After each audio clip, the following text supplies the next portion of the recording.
Hey everybody! Alright, so before I go too crazy, I'm just going to ask somebody says I can see you in the chat. But howdy everybody, it is January 24th. This is episode 27 of the Ration Museum Bulletin. And it's great to be back in the archives with you guys. Thank you, Marilyn. I see that already. Perfect. Okay. It's always a new adventure with this, so I was going to try and do the same thing again this week, but at least I knew what was coming, so we're online. So just a little overview that I'm going to start trying to do at the beginning of these. This is the Ration Museum project. This is a community effort to gather together examples of rations, resources about them, information manufacturers, stories, personal experiences, the reasoning behind their implementation, all that sort of thing. Get it all together and make that information available to general public in a way that makes them feel more connected to the history of the actual development of food technology, and its relation to the military. So before I get too in the weeds with any of that, just saying howdy to everybody. Looks like we got a bunch of folks here already. We got Jeremiah, we got Michelle, we got Pete, we got Dub C, we got Smitty. Good to see you, Smitty. We got Gail, we got Marilyn, Tracy, we got Joe, Renee, Corey, Gunner. We got a full house already. Good to see everybody. Corey, I saw you just subscribed. Funny, would have thought that would have come a little sooner from you. You've been in most of these streams, but anyway. Rachel, good to see you as well. We got lots and lots of folks here, so that's good. So let me just jump into something real quick right up front. If any of you don't know, and I'm assuming a lot of you don't just yet, Smokey is in the hospital right now. He's suffering from pancreatitis. So he's not doing super great. He made it through the last stream, and he was in not too long after that. And it's on the mend. It's getting better, but he's going to need us to be there for him over the next couple weeks, and just understand he's potentially not going to jump right back into the streamer seat immediately. Marilyn and JW. Oh, hey JW, good timing. He's very much aware that he's got to get your prizes out, but I told him you're both the kind of people that aren't going to be demanding a timeline while the poor guy's in the hospital. So I'm sure it's all going to work out just fine. But seeing lots of howdies. That's good. That's good. Like I was saying a minute ago, we are a community. We got to stick together. We got to work together, and we gotta have something like this in our lives, so that there's positivity, no matter what is going on around us. Because it's been a fun year and change, and by fun I don't mean fun, but oh, and I heard through the grapevine that Bob and his wife are sequestered for COVID. So let's all keep Bob, his wife, and old Smokey in our thoughts over the next few weeks, and wish them all the best. And Rachel would know. She's just just been through quite a bit herself. So yeah, it's been a fun year in that sense. I should stop saying fun. Fun is just kind of a go-to, but yeah. So on a more positive note, we've always got rations. We've got howdy John, welcome to the stream. We've got a lot to work on, a lot to learn, a lot to enjoy. and a lot to get yourselves distracted and buried in. So I tend to say it's a bit of a blessing in dark times, to have some hobbies in your life that you can work on like this. Um, so somebody had asked a few minutes back, flying solo tonight. Yep. Nick's out this week. I mean, technically, technically, it's it's not like, well, yeah, whatever. If he's here, it's a two-person show for sure, and he's welcome here whenever. But nobody's on the clock just yet, so it's still when it fits into folks' lives and schedules and all that. So tonight I have a couple ideas. I wanted to start taking some more photos. It's been a long time since I was just taking some pictures of stuff in the collection to use like on the website and publications and ads and press releases and tweets and whatever the heck I'm going to need. And so I was working with a friend who does graphic design work and music and all sorts of creative stuff. And he's trying to help me get some new art assets together. Just some temporary stuff that's better than what we've got now for sure. So trying to get like you're hired, Smitty. You can make all the inappropriate comments you want as long as I take that back immediately. Please don't. It's been pretty family friendly so far. I mean, it's not marked that way, but fair enough. Train of thought. I was just saying,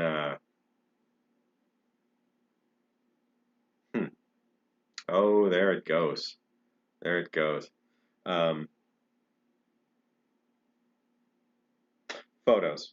Yeah. So he wanted to lay out like a new YouTube full-size banner for like on TV, a banner for on desktop, a banner for on mobile, and he's saying, where? Okay, so let's take a look through some of the photos of your collection. I'm like, I have photos of the room the collection's in. I have photos of the piles of boxes, and then I have these photos from 6 or 8 years ago that are taken on a 10 or 12-year-old camera with a bad lens and whatever else. So tonight we're just going to use a cell phone camera, but a cell phone camera from now is probably a great deal better and clearer than back then. Photos is going to be a lot of work. You're right, Smitty. It's going to be a ton of work. But just to get the website off the ground, I think we can pick some prime stuff and figure out just a handful of things, get some really good pictures of them, and mix that in with pictures of the actual archive room and all that, and get it started so that we can take the current site down, put up a new site that's a lot more focused to what we're trying to do right now, which is actually get this thing off the ground. So we have a project, and we have a goal, and we have a whole series of hopeful things to do along the way. But we got to break that down, put the budget up there, remind folks of the show, essentially have a bunch of places where we can bring people in to see what's going on if they're not necessarily available at 5 p.m. on a Sunday. So that's a lot of rambling on my part. Just taking a quick back look, or a quick look back at the chat.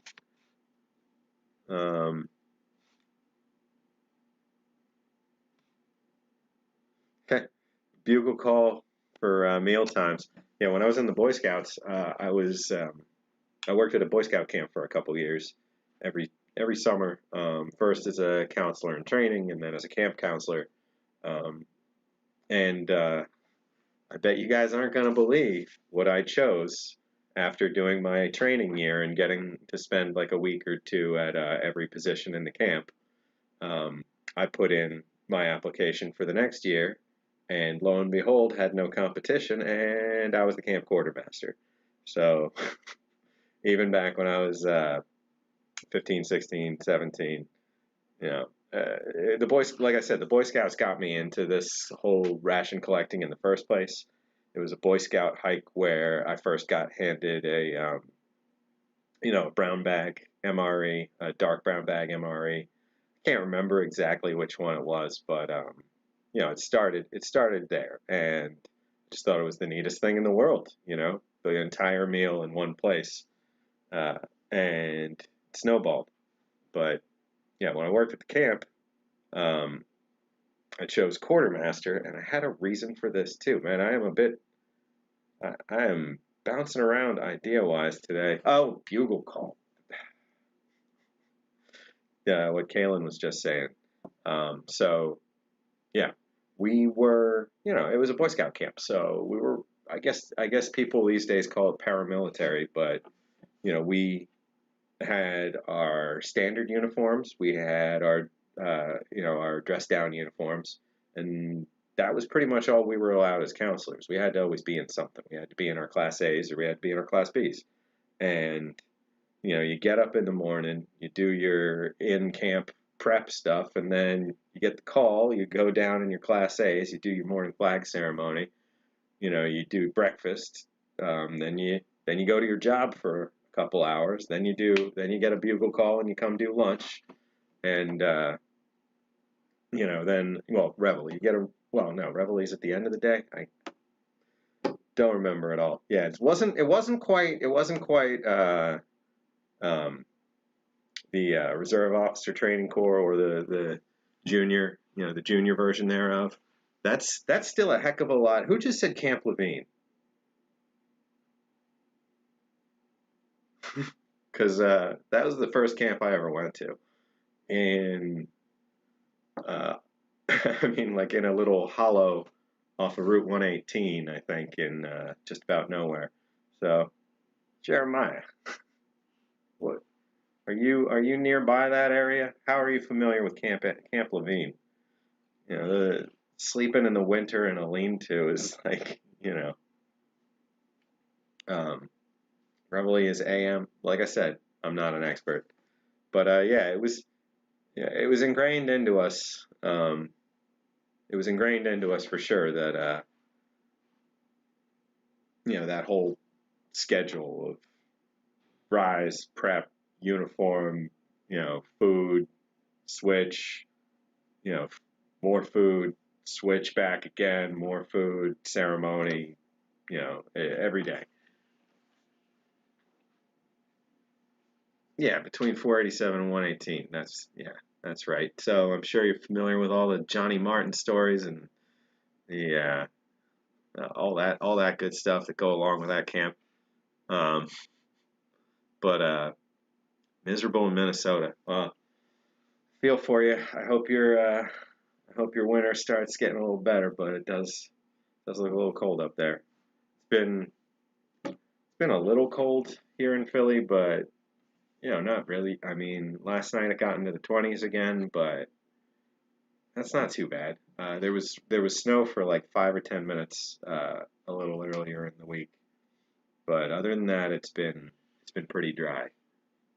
So before I get too lost, we've got let's see, we've got this set up tonight. I got the old light box out that I used to use for taking ration photos. I got the lights for it, and I'm still going to need to set a backdrop in here and grab a couple rations, and then we can start getting some photos done. Then I've also got something fun. Was going to try another set of scans. I've got this thing. So this is a gimbal. So I'll be able to lock the camera in here and it'll keep it completely steady as we walk around the 3D object that we're trying to scan. See how it goes. I also tried a couple more scanning programs over the last couple weeks, and still getting my bearings on them. But it's gonna be easy to find a good one. There's a lot that work to some degree, and I'm thinking I might buy some of the trial, or I mean, buy a 1 month subscription on some of the other ones for $5 or $6 for most of them, and just see on the high quality versions like what everything actually comes out like. So far, the two that are on the Twitter, they're just a proof of concept. They're just like, hey, look at the idea. They certainly weren't the highest quality scans. There's no Macy's around here, just gimbals. So the other thing with this is we'll be able to 3D scan the museum itself, and then you'll be able to walk into a virtual version of the museum and open a box and see what's in the box. Bit by bit, that's going to be one of the earlier projects for us. I also got a couple shelves to finish building out the museum space. Just 2 more shelves, just because right now I have a little bit of a box pile starting of things that need to be cleaned out or salvaged or saved. And I have a bit of a pile of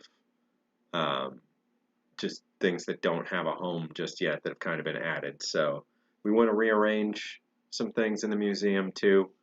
We're gonna, I guess I can flip back around. We're gonna get all the plastic stuff, like sealed complete rations, with no punctures or anything. We're going to move a lot more of that down to the bottom layer, and we're going to set it up so that everything's plastic covered when we're not in the office. Just trying to start thinking long term. What's the museum if a sprinkler goes off and everything's ruined? So we need to get ahead of that kind of stuff while there's nothing wrong. So I got I got the plastic sheets to line the collection shelves. We're going to shift things around so that if there ever was anything like that, the rarest stuff is not sitting on the bottom level, like the most likely to get exposed to some water. Because think about it, if like say there was 4 inches of water in this building after a flood in Philly or something. I mean, which hasn't happened, and I've had an office in this building one way or another for 15 years myself, but our company, or my day job's company's been here for 17 or 18 years, and that's not happened, but God forbid something like that were to happen, I would be able to feel a little bit better knowing that what's down there at that level is just, some totems and storms and something like that they're going to be fine when we get to them. The boxes will be messed up, but they'd be fine. So, it's time to start thinking long term, have disaster plans and all that kind of stuff. So that's going to be fun. I don't know that I'll do any of that this week on stream. I think we're going to try and stick to photos. But with that in mind, I do have to grab a few things. But first we can get this area a little more set up. So I'm going to switch over to the mobile cam, lift it up, and kind of put it a little further back so you can get a better idea of the whole space. Let's see. So I'll do this.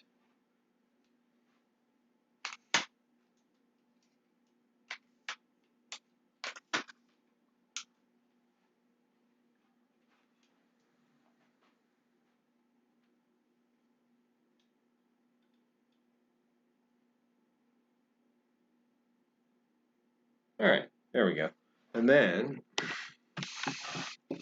I can shift this right there. We can start getting some more gear set up over here. Hey, bus stop, welcome. Let's see, anybody else I missed?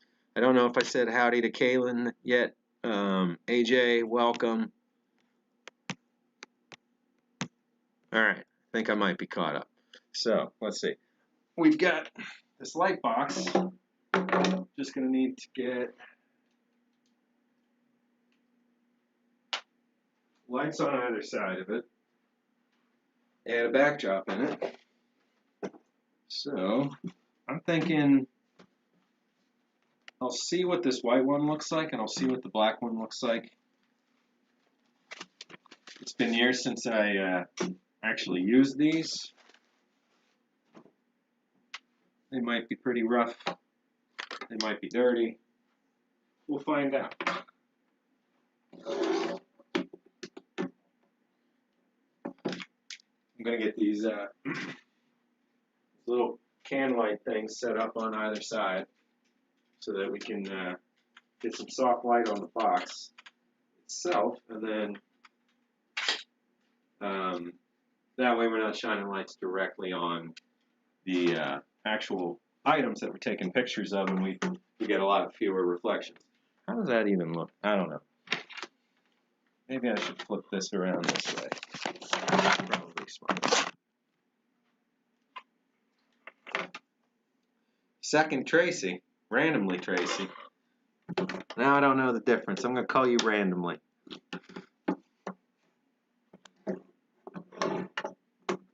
Let's see. So we've got to get a little more space on either side of this.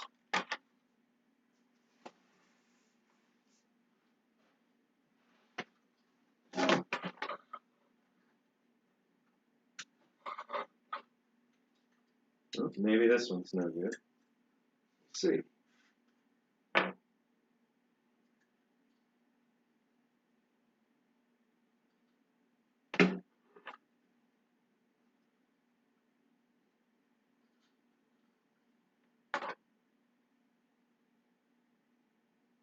Some cloudiness in it, but otherwise seems okay.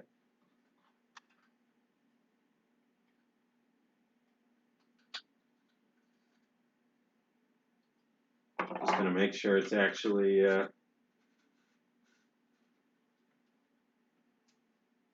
plugged in over here. Oh, would help if I turn that on.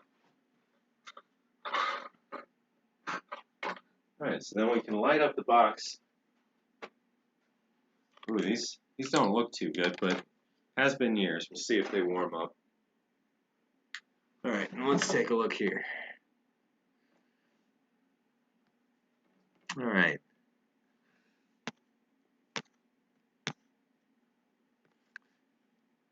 Fat packing with Smitty. Uh-oh. I think I see some name warfare going on down there. Alright, so I'm gonna get, I think, let's see. I mean, everything kind of feels yellow right now around here. It just doesn't seem, I mean, that could be these lights. That could be these little side lights. They do look pretty yellow. Let's see. So, if we did a white backdrop, how rough does that look? The idea is that I want to be able to take whatever we're shooting and cut it out of the picture so that, you know, there's you know, just the ration and not the background, so you're not looking at crumbs and hairs or whatever else is sitting around it. And then just so you can use that more easily and whatever else. So years ago, I used to do photo sets, photo reviews, which was all the rage, you know, before this here newfangled talking picture box stuff. And we, you know, we would eat a ration, take a bunch of fake pictures, sealed, opened up, during cooking, after we plated it, you know, and just describe it.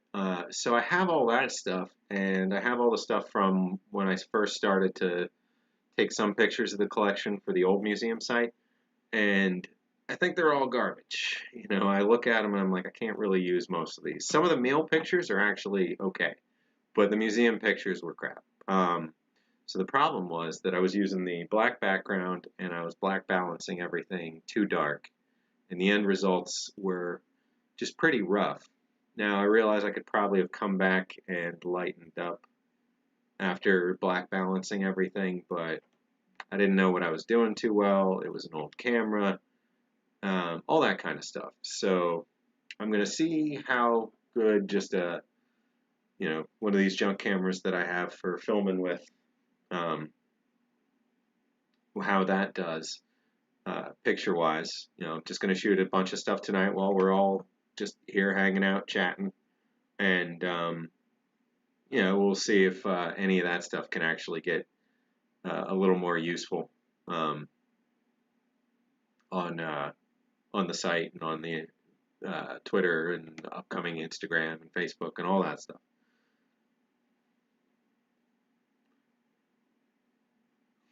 I don't know what's going on in the chat over there. Corey, what was your name? Now, I don't know what's going on. I must have missed something here. Yeah, photography really is. I mean, I'm not gonna. I mean, not to get into it. Photography is a whole career. You can get better and better at it for decades if that's your plan. Ooh, Gail, I do need to get you access to the museum files and all that stuff now too, and administrative stuff and all that. So, I just get so distracted while I'm trying to think. So don't let me forget. I do want to talk for a little bit tonight about all the background admin work that's happened between last week and this week, but mostly I'm trying to get everything in one place and make sure all the accounts and ownership and access and all that stuff is right before we get stuck with something for years and years that's temporary now, but ends up being permanent and doesn't make any sense. Like, for instance, actually, I'm going to stop and talk about it anyway. Can't help it. So, over the last week, I had one main goal and a whole bunch of sub goals. The main one was I needed to get everything squared away with the advertising account, just to make sure, one, that we did have access, two, that we did have funding, three, what kind of ads we could run, where we could run them, all that kind of stuff, so that then we can spend some time focusing on getting the content there on the internet to point ads to, so that when we're using that grant from Google, we aren't just wasting it. Like, we're finding folks that have a somewhat related interest when we're directing them to content that explains what the museum is and isn't a 2-hour video, of a guy talking to people that are no longer there because it's, you're watching the video after the fact, all that kind of stuff. So, we need to have all these ducks in a row before we can start advertising and trying to build up a membership base or an interest base, or try to do fundraising, that kind of stuff. And it has been an up and down adventure.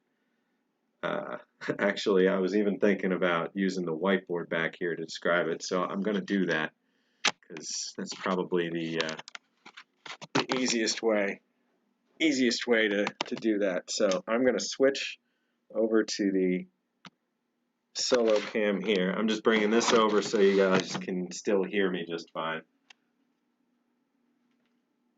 And I think I saw something about an eventual lunch in Philly, which I'm all about, at some point when folks can come through. Even in the meantime, reach out if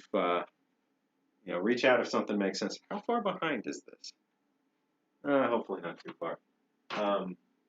Reach out if you're coming through the area, and like I said, we can see if anything overlaps, and you can come take a look at the collection while you're here at least. And that's to anybody that's interested and in the area. This is just a trick. If you can't get something off a whiteboard, just draw over it again, and it comes off a heck of a lot easier. But I'm just getting in the weeds here. Okay, so what happened? Let's just say we have 3 accounts. We've got account A, which is Sean's personal account. or Sean's personal Gmail, because we had to have a Gmail account to set up all this Gmail stuff. I got B. B is Ration Museum admin.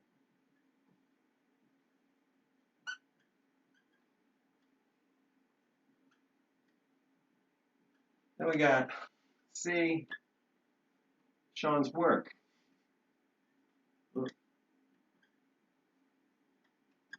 We got D,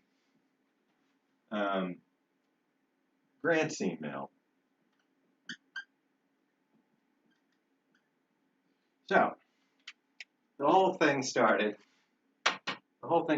because, and this probably doesn't even come through. We're probably looking at nothing right now that I think about it. Let's get a little closer there. Maybe some of it will be readable. Yeah, okay, sorta, kinda.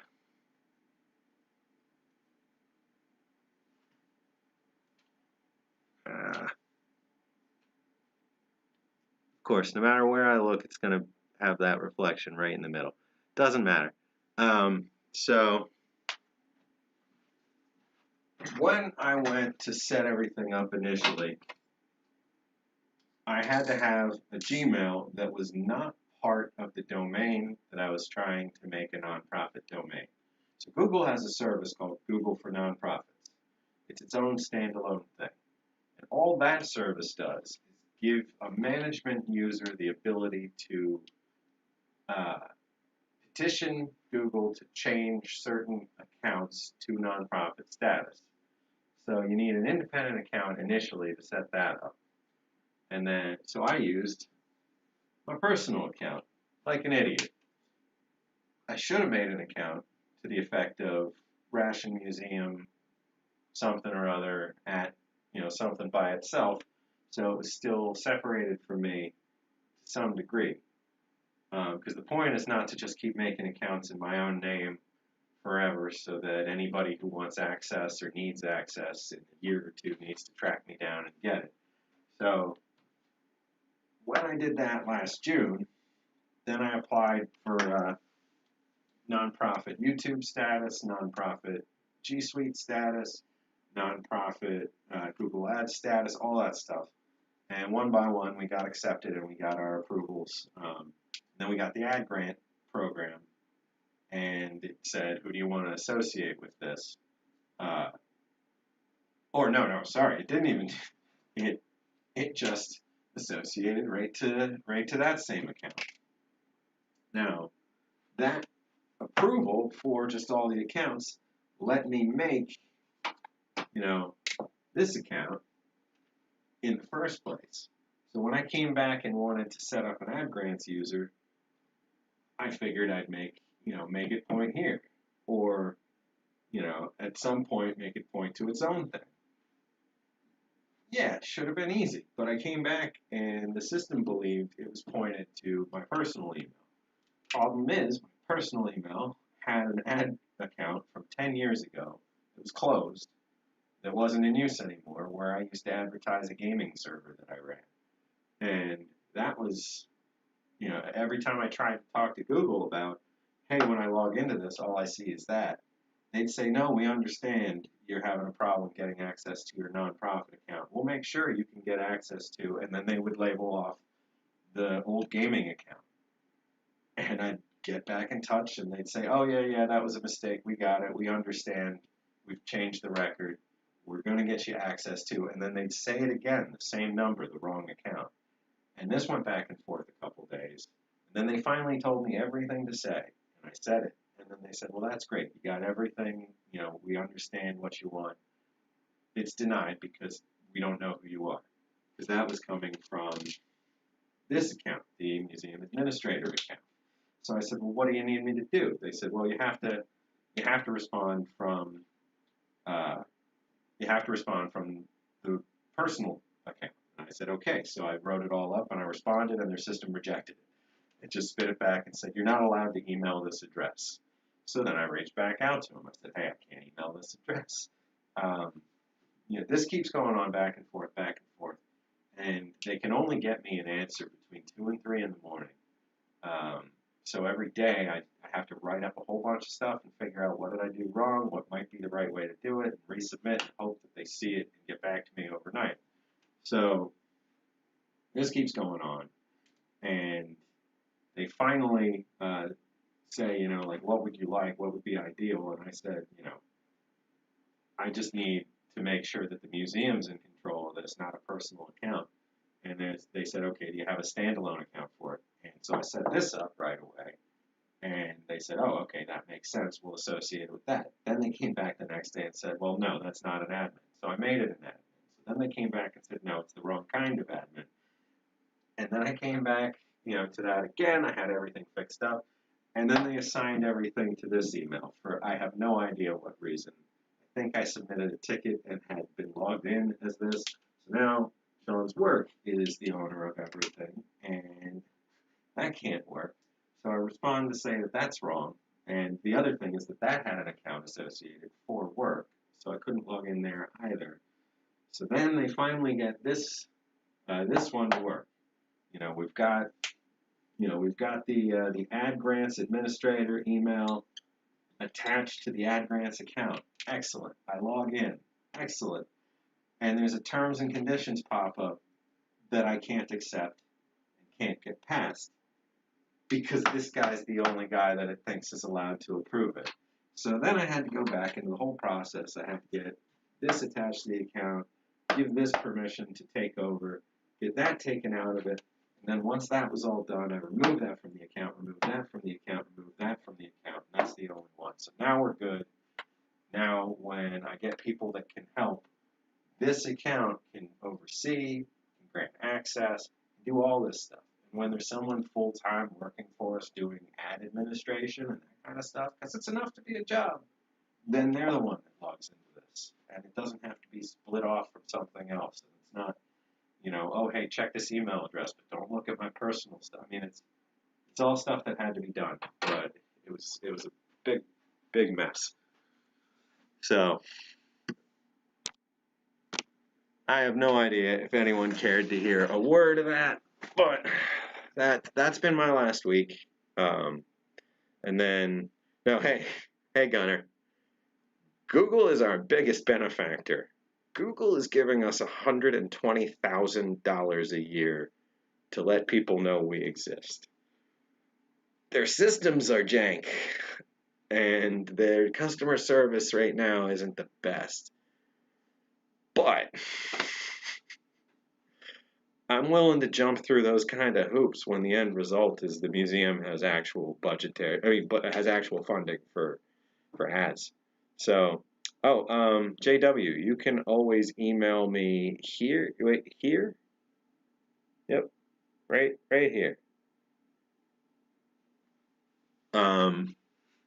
Yeah, Corey, you know, it's 300 and change every single day that we're going to get to spend on advertising. So, I mean, in terms of, we're going to be allowed to put videos on YouTube. We're going to be allowed to put, I mean, like bumpers and in-stream ads, and we're going to be allowed to do text ads on searches. We're going to be allowed to go into different,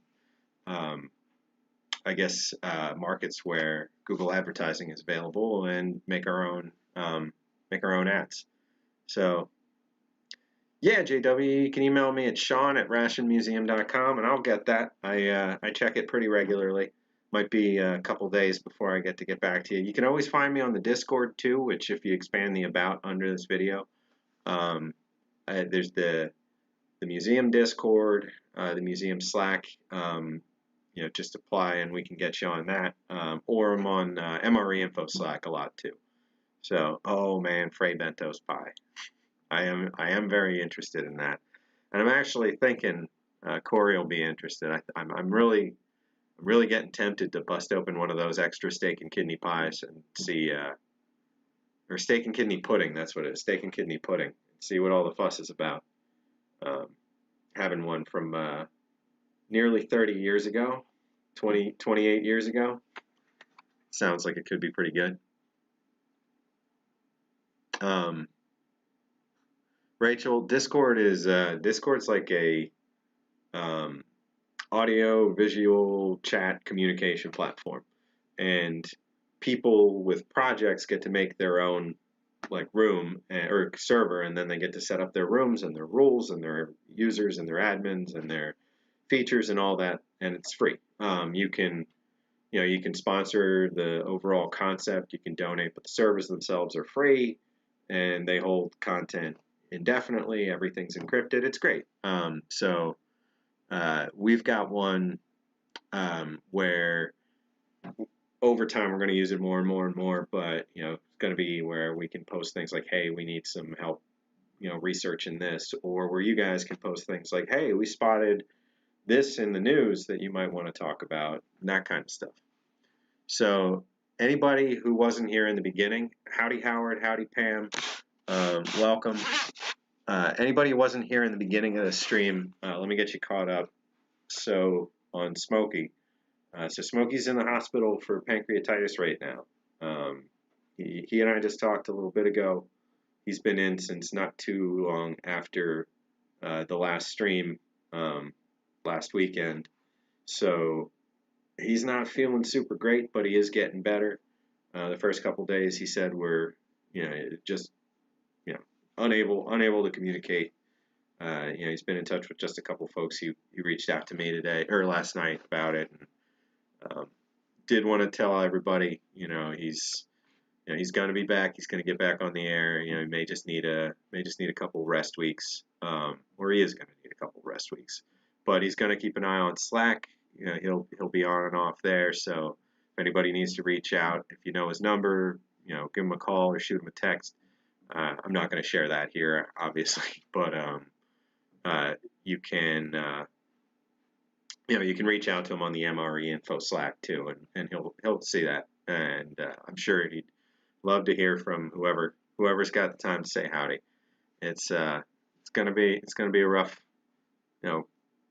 couple days for him for sure, and then hopefully starts to really turn around.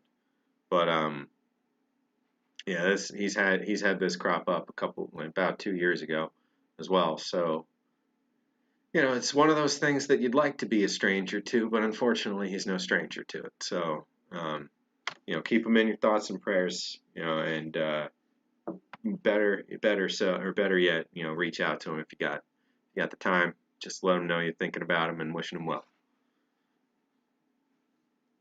Curious Pete says he's had steak and kidney. It's the bee's knees. You talking about the Fray Bentos?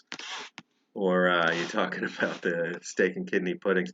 Wait, what are you saying, AJ? Did somebody tell you I was eating one of those tonight? We're getting closer to one, but for sure, if I'm going to eat one, Nick will be here. My buddy that's been helping the last couple streams. Well, I mean, and also, helping with outreach on the museum. We don't really have official positions just yet, again, because that was kind of part of the problem the first time. Not problem. Part of the extra headache the first time was getting everybody a position and figuring out everybody's title when we weren't doing anything yet. For now, there's just a lot of stuff to do. We're all going to wear a bunch of hats, and then it'll sort itself as we go. Exactly, Howard. Positive vibes. Oh, wow. He was just talking about his show. So I guess the last time he had a flare-up of this, like right afterwards, he started filming again. So you probably saw him in similar shape, because he said, he didn't have much downtime, and he just got right back into shooting. So it would have been, I guess, fall in 2019, or late summer 2019, something like that. Challenges and opportunities is definitely a good way to look at life, Curious Pete. It's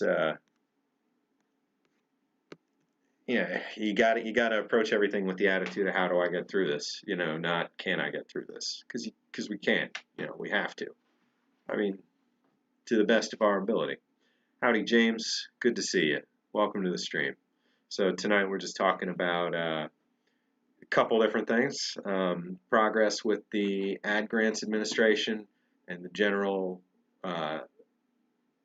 Museum Administration, and then talking about making some new photos, for website and social media and all that kind of stuff, new ration photos. Um, and then, I did want to mention I've been digging out like all the records and plans and putting actual lists of, tasks and hopes and whatnot under each uh, area that we'll finally be able to take a look at together in the next few weeks. I know it always feels like next few weeks, but this was an extremely productive week again. Last week before that was very productive, so if this keeps up, we're in really good shape.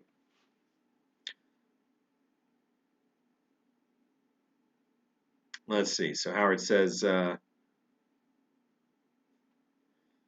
I'm assuming you're saying so like being a driver is like being a bartender, because you've got that time. It's one on one, and you get to just sit and listen. And a lot of people are in the position they're in when you're interacting with them because they've got something going on, and if you give them an ear, they'll give you a story. So yeah, I assume, yeah, from what you're saying, you've got a pretty good beat on what kind of person Smokey is. He's a good dude. And like I said earlier, just in case you guys didn't hear, but Miss Marilyn and JW, he will absolutely be, back in touch as soon as he can about both of you winning last week. He just didn't didn't really have the opportunity before he was, out for the count in the hospital for, a couple days there, which, yeah, understandable, I would think. But we know him. He's not going anywhere. He's gonna get back on it and get that stuff out to you guys. So to help with wait, does that say Parm? Oh, I thought that said Pam. I'm sorry, Parm Fries. I called you Pam earlier. Um, but I think you're on to the next idea. We got to jump into finding some stuff and getting it in this light box and seeing if we can get some photos. Now, the more I look in this, it looks awful. Like, these lights aren't going to be bright enough and that kind of stuff, so I might back it off a little and put the big soft light up top, but whatever, we're going to get some pictures today. So let me go grab a few things. I was going to say I'll be right back, but I'm going to be audio right back, but you'll be with me on this. So, yeah, there we are. And I'm just going to mute this because I'm going to be in another room and it won't hear me anyway. And let's go for a journey.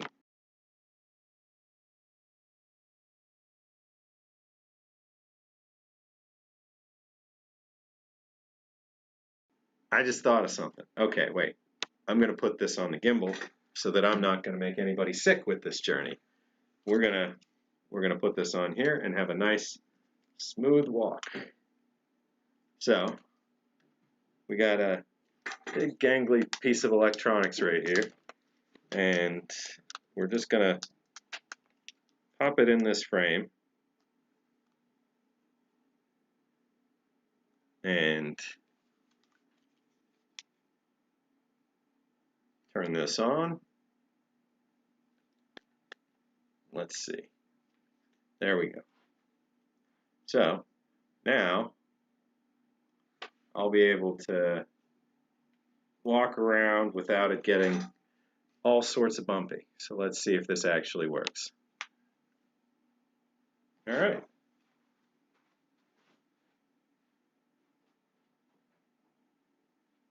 Just realized I didn't turn this off, so I'll be back on audio in just a second.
I don't know how well that worked or didn't work, but I guess we'll see.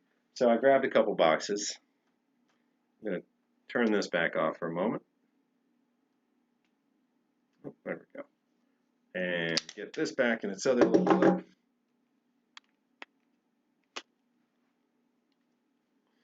Yeah, it's just, this is a wireless camera in real time, wherever you need it. I just love the future sometimes, you know.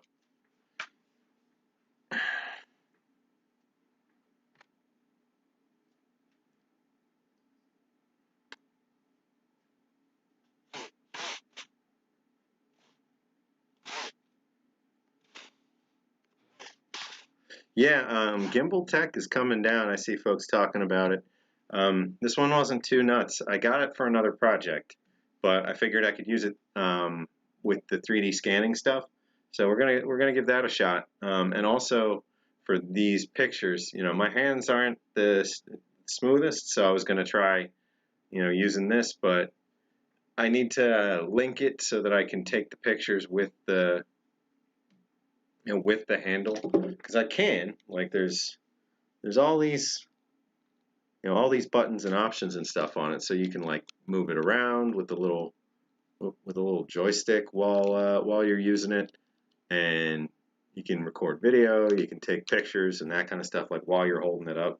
But wait, not on right now, right? Okay, but you got to link it to your camera and figure all that stuff out first. So that'll be for a later date, but definitely. Oh geez, I hope you're joking, Rachel. I was trying not to get too nuts with the motion there, but no audio was unsettling. Yeah, it's kind of like watching one of those space videos where like you're seeing everything and then it just cuts to dead silence with whatever's going on out in space. It's just unsettling. Okay, so let's see. We're gonna grab this again and shift this back over to here and start putting some stuff in this here light box.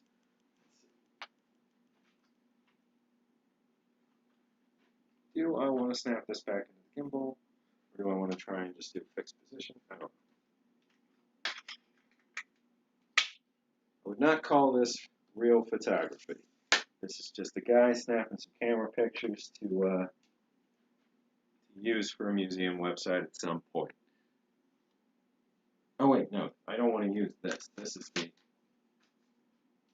cam that'll show what we're actually doing while we're doing it. There we go.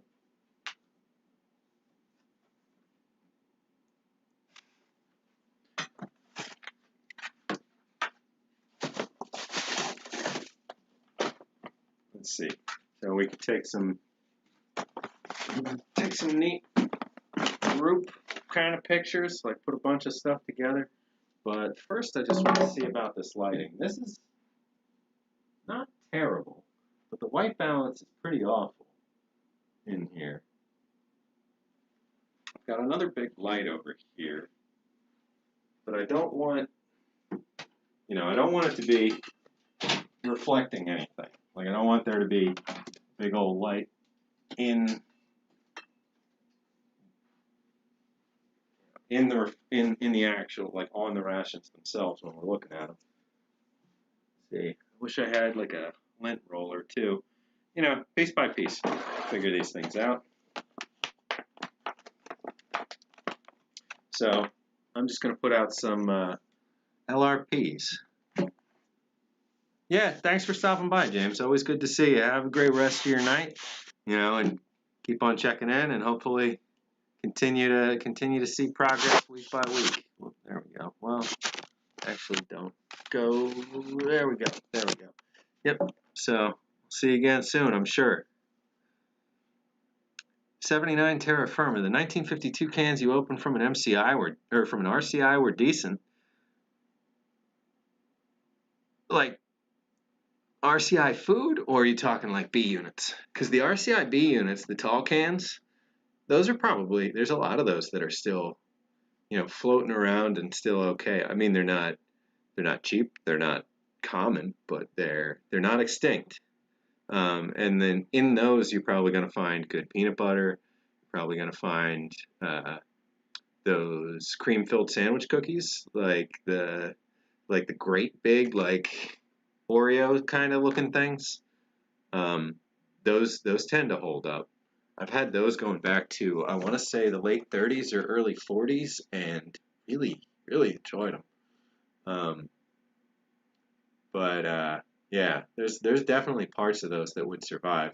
The ones that have cheese in them, nah, I wouldn't trust pretty much anything else in that can either. But if you open it up and the main thing in there was peanut butter and there's no pinholes, you're probably in good shape. Again, I do not endorse the consumption of expired or dangerous or hazardous items. Yeah. Got a cookie in one and some sort of coconut. Ooh, if that coconut fudge disc was okay, then you're in a pretty rare subgroup of folks that got to experience one of those. I'm not in it yet, but there's definitely been some weird things I've got to try. Iron Stomach Club,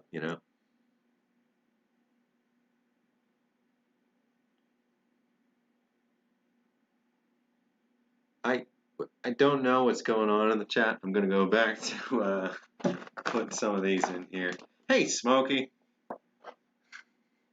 you didn't have to make it, but I love to see you here regardless. You know, get some rest and everything, but everybody here is pulling for you.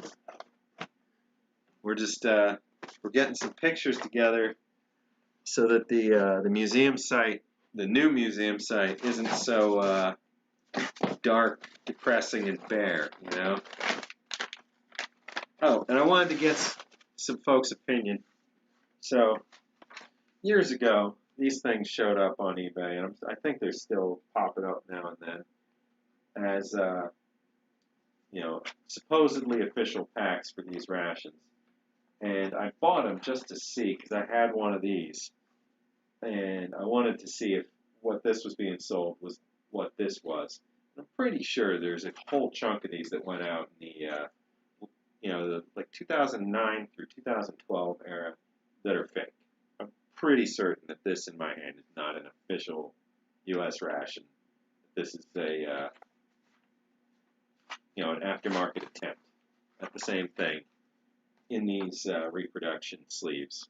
Now I could be wrong, but the seller had said, "Oh, I got all these new old stock sleeves." This one says beef stew, menu number 7, and I just found it a little odd that at the same time I got one of these with the same exact sleeve style that didn't look very old, at all.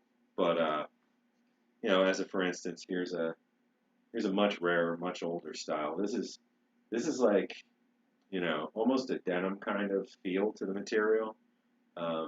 It's not heavy canvas. It's it's one of it's and it's as you can tell, it's still sucked in airwise all the way around. So this is kind of what they were trying to rip off here with this style. But I'm going to leave this out of the photo because I'm pretty sure now that this is a reproduction. Whereas when I first had it as part of the collection, put it out, it was assumed to be real. We just got to put out the family.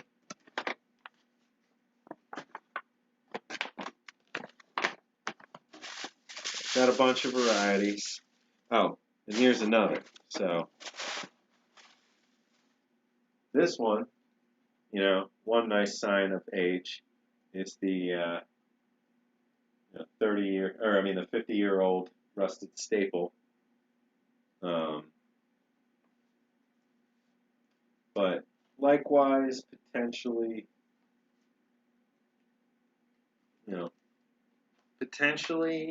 reproduction. But this one has a much more genuine feel than this. If that makes any sense. This has that aged feel to it. So we've got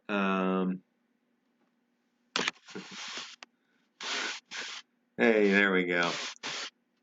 Yeah, you deserve a set of cheers for, getting signed into YouTube. In this state, man. Come on. Gotta rest. Take care of yourself. Why does old food make you hungry? Because it's awesome. I don't know. I look at some of this stuff and I think, chocolate disc. I think compressed food bar. I think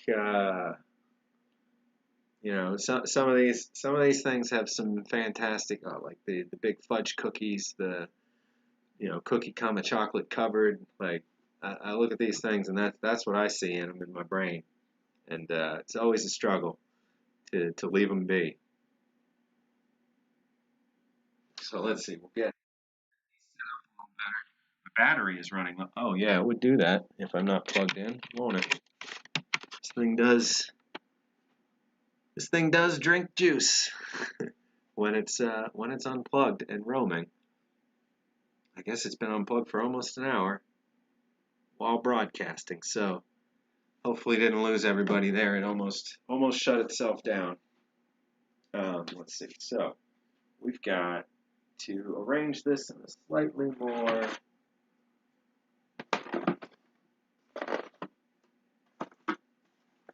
workable sense. So we're going to put the canvas and paper ones up front. So this is another variety, these paper ones. It didn't go for too long.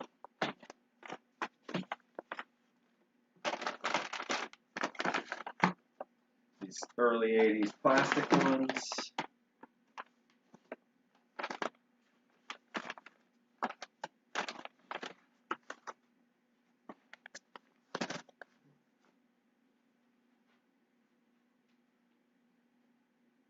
Then try and just snap a bunch of photos in there. And then one other thing I want to do is do some like little video passes with this thing and let it kind of pan across them, so we can put those clips into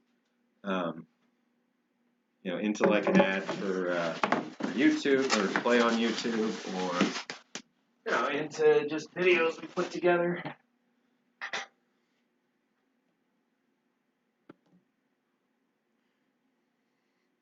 Wait, what? See yourself and check. Oh, over here. Let me just do that then. No, I don't know. As long as it's not. Oh, hey, there we go. We got the camera falling down moment of the stream. Everybody misses that. All right, but I was going to say, as long as it's not Sean left up a whole bunch of passwords on the screen, then we should be fine.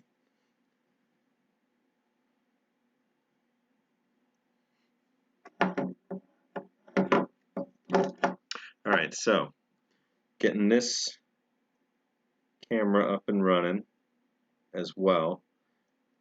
I just realized I do need to, if I want this thing to record everything to the Ration Museum's drive,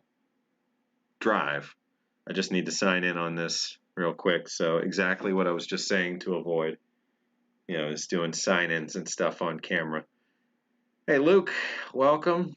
Siamori in chat is Luke. He's been working with me as well over the last couple weeks. Everybody say howdy. Trying to help get the museum going forward. He's been helping get me in the headspace to work with the ad grants and some graphic design stuff. Hey Aletha, welcome. Good to see you as well. All right, so signing into this, not showing password.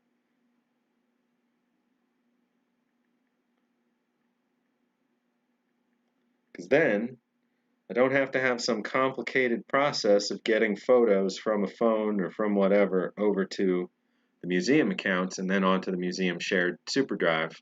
I can just take photos, and as I go, they'll go there. That sounds pretty good to me.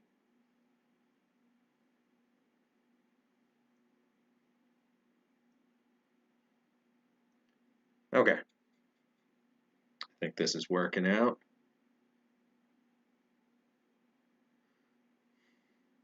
So Smitty, I work at a tech company, and we've worked with hundreds of companies over the years, hundreds of companies to build their websites, to integrate their systems together, to do all kinds of stuff. And we get access to their stuff regularly. And I can't tell you how many times a customer, it's like, oh, you need to log into this? Yeah, it's password 123. Password 123 is the single most common standalone password out there. It's awful. Do not use it. Do not use anything like that. Don't put password in your password, people. Come on. Like, don't use family names. Don't use dates. I don't know. But for the love of God, don't make your password the word password.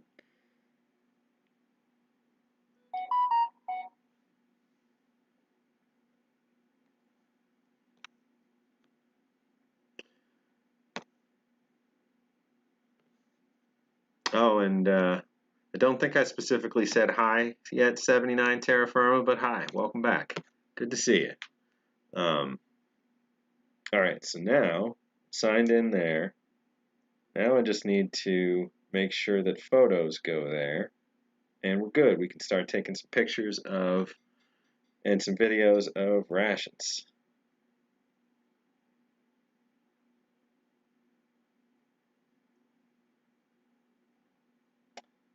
I'm slow at this, so bear with me. Why is it so hard to find phone app on, a camera app on this thing?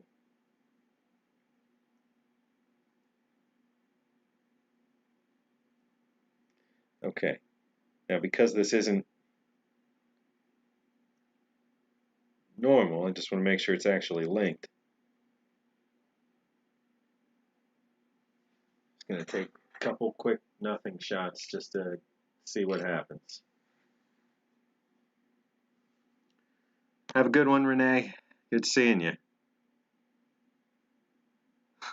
Howard, I have a medical account that's like that, like my general health insurance. I don't know what it is, but every single time I go to log into it, I'm wrong. And I guess, but I can only guess once, because if I guess twice, it locks me out for a day. It's like, oh, you can try tomorrow. So after that one guess, if I'm wrong, I just reset it again. And then I go through the whole, like, reset your process. I don't know. Like, I work at a tech company in my day job for almost, for 15 years as of last week. On Monday, so right after the last stream was my anniversary there. And I still can't, wrap my head around some of the more basic stuff, like using modern cell phones and social media apps. Oh yeah, and programming my VCR. Still haven't caught up to that, but one of these days. All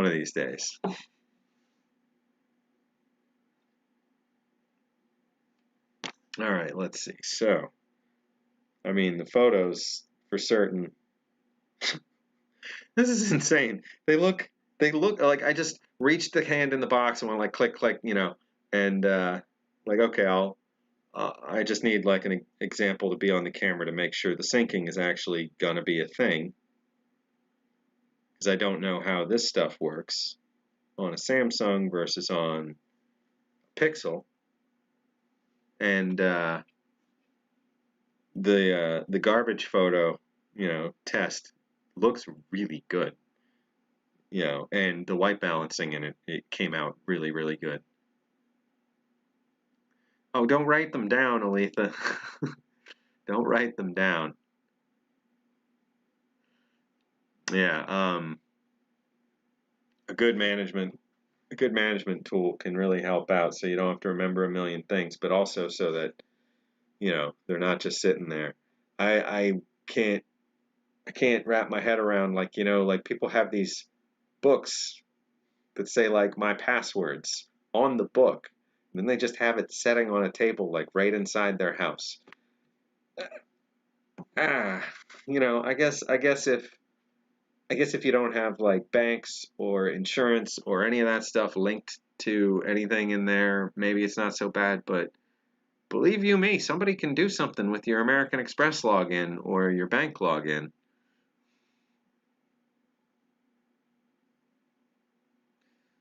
Oh no, Corey.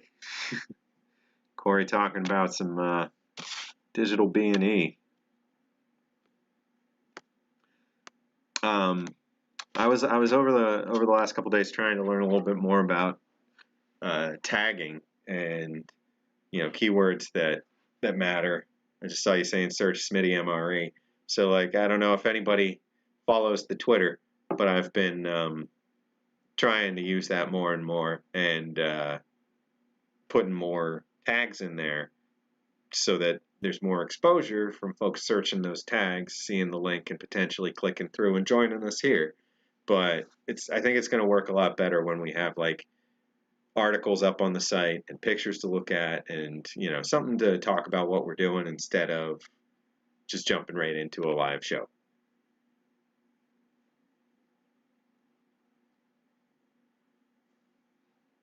So let's see. Start syncing with OneDrive. No, I don't want to sync with OneDrive. Oh, this is going to be difficult, isn't this? Cloud sync. Just let me do Google. Okay, there we go.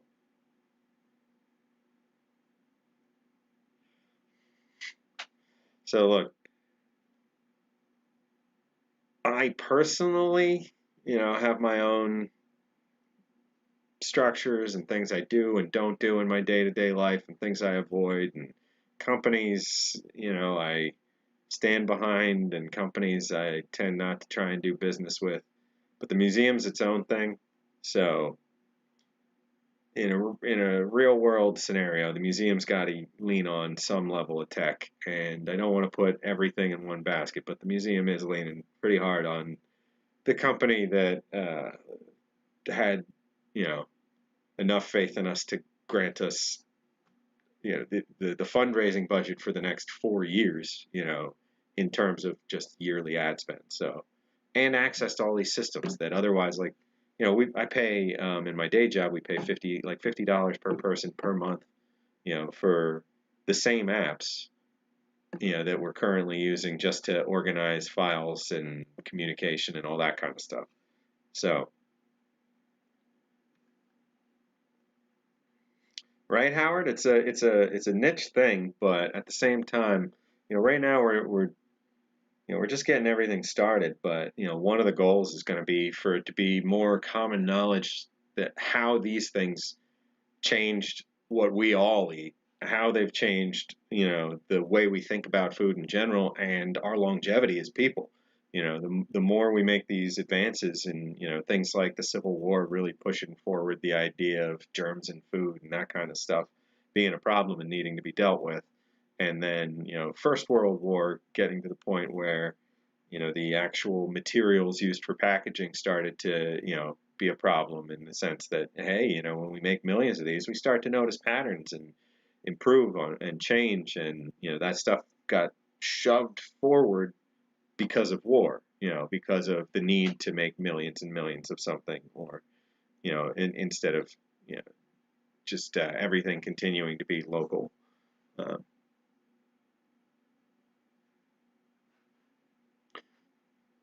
Corey, the more you're talking there, it sounds like you're not somebody to get on the wrong side of digitally. So we'll leave it at that.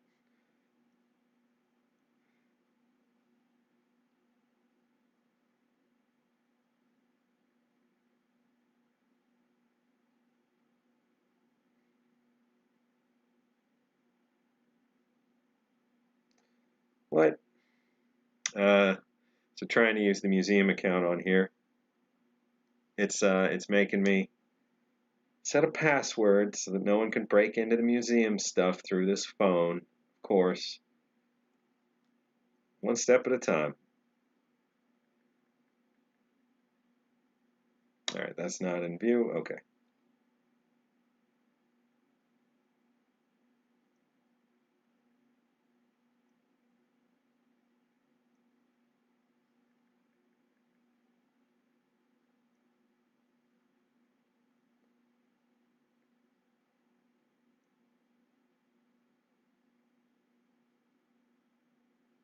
I still don't know if that worked or not.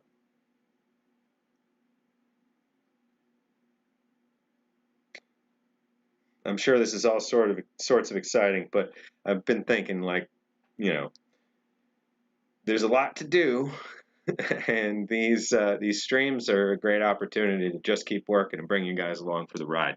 Hey Ben, welcome to the stream. We're taking some photos. We're talking through some admin hiccups and successes, and getting confused by modern tech. I'm just trying to sign into this thing, so then when I take photos, that they're just ready to go in the museum's drive. I don't want any of these. I don't want any of these. Okay. There is no phone number.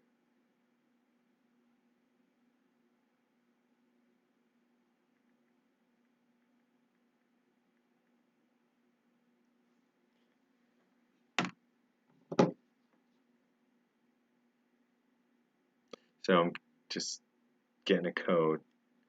98036. Wait, no, 903363.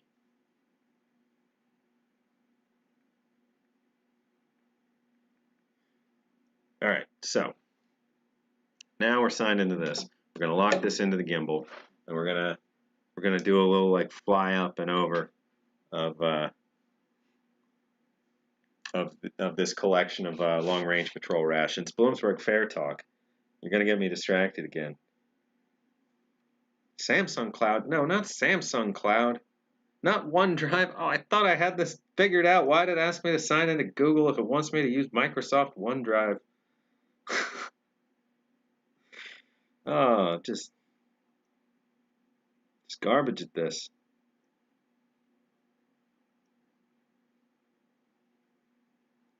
Because if I don't do this, then when I'm done, this thing's gonna be a pain to get the pictures back off of. What is an N? Why does it have an N everywhere?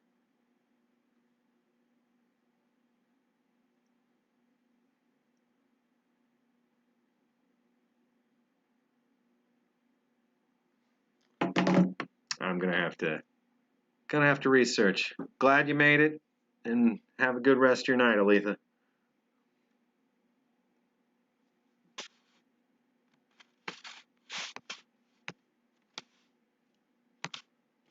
Oh, and hey, Dave, welcome.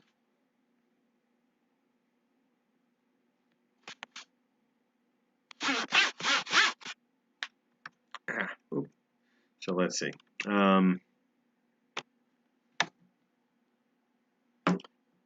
Will this thing?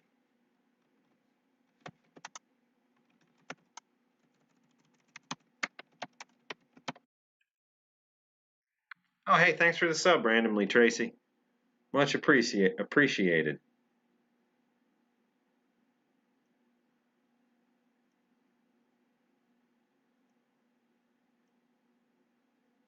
This is just one of those things. So this is the kind of stuff I get stuck in. It's like, oh, okay, I just need to do this really quick. And then before you know it, no, not emergency. No, not emergency call. Definitely not an emergency call. This is why I shouldn't be allowed anywhere near cell phones or modern tech. I'm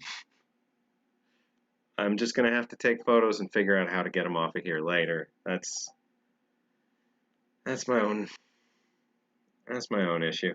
All right, so we're gonna get this locked in there, and we're just gonna start taking some photos, and I'll figure the rest out.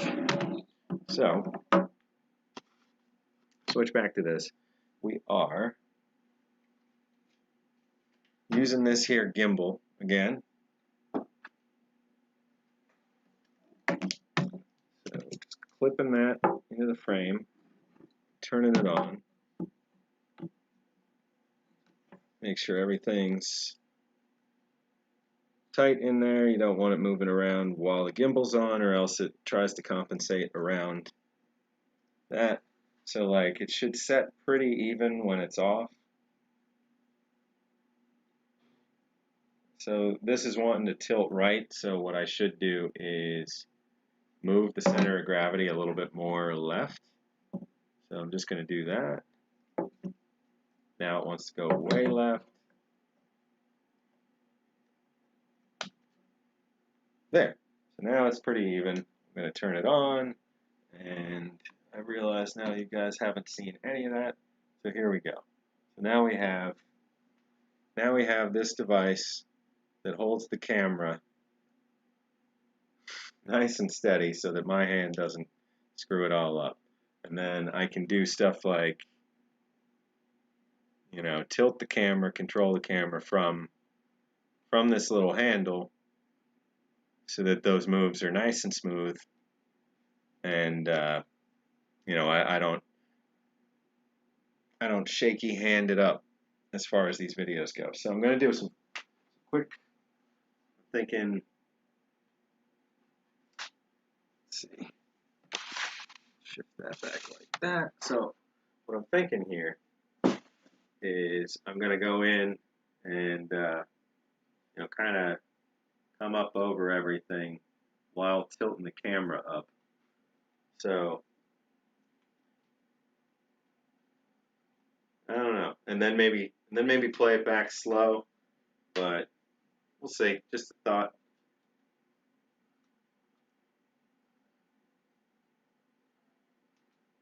Oh yeah, not linked.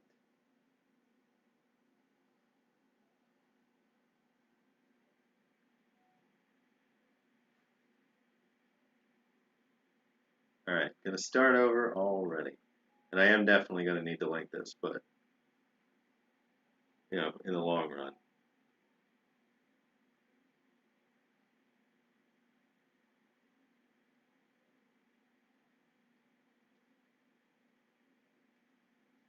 I don't know.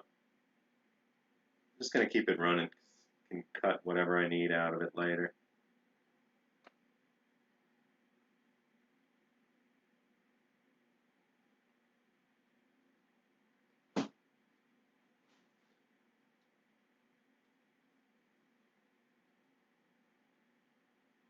What do you think you're doing there, camera?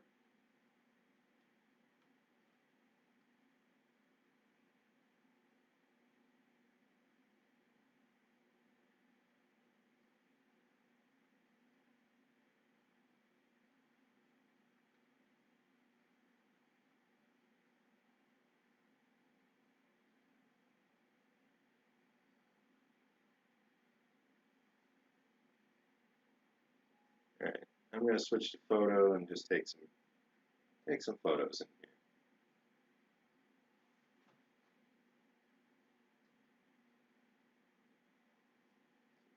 I'm feeling I'm not seeing a good chunk of it. Maybe I am.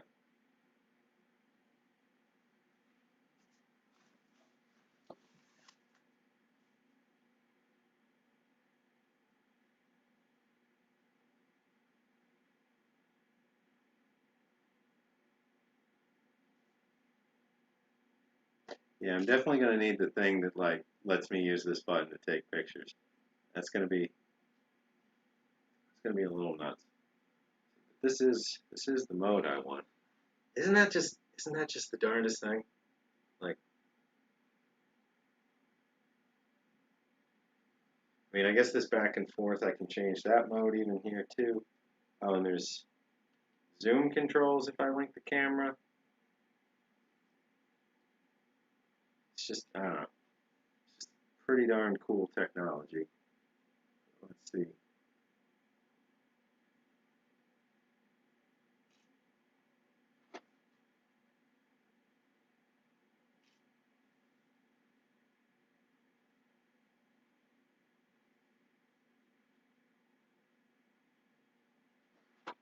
Just trying to get a shot that will be able to balance the white out of it and get kind of, yeah, something like that.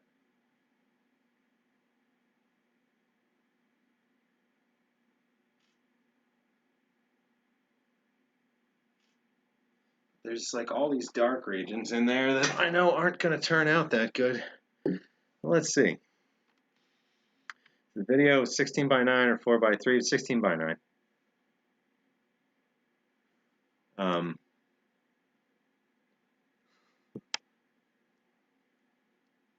Pizza's here. Says booger butt and booger butt.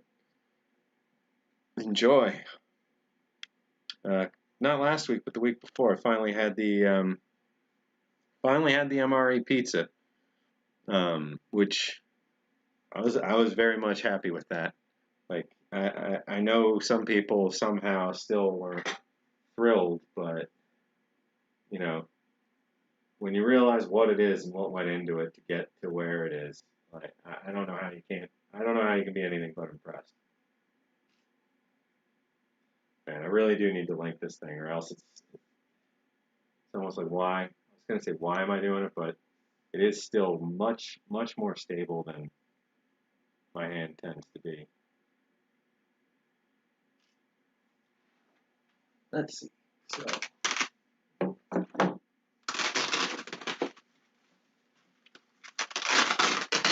get that further to the other side.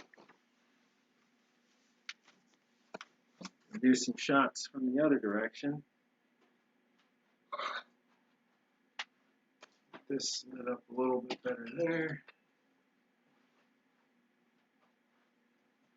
Alright, so try and do some.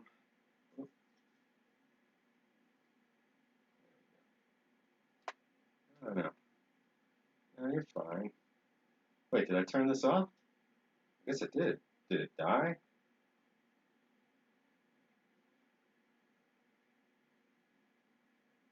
Uh-oh. No, okay, it's on. I don't know what I did.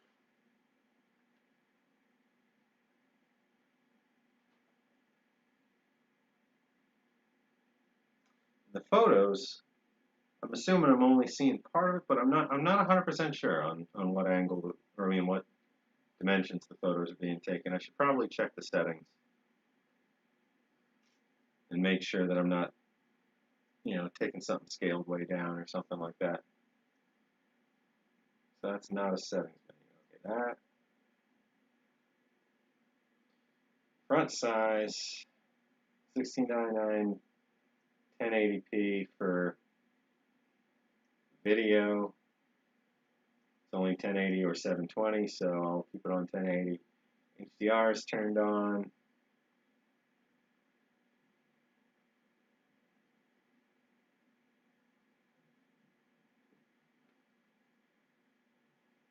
I only have video size.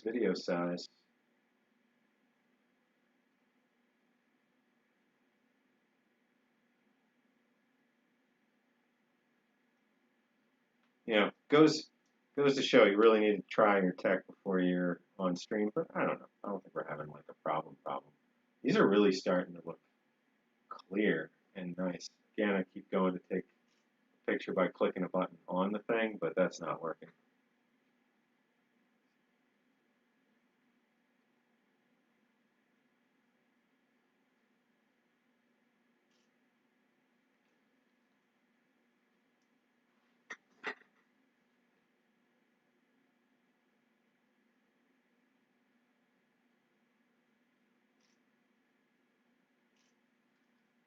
And now we can take some individual ones.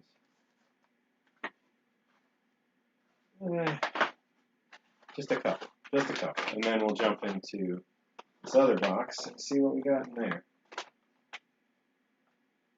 Actually, I do need to get the stand for this thing so that I can put it down. Actually, look, isn't that neat? It'll do that on its own. Wait, what's looking? Oh yeah, that's this camera. So there we go. Some inception over there.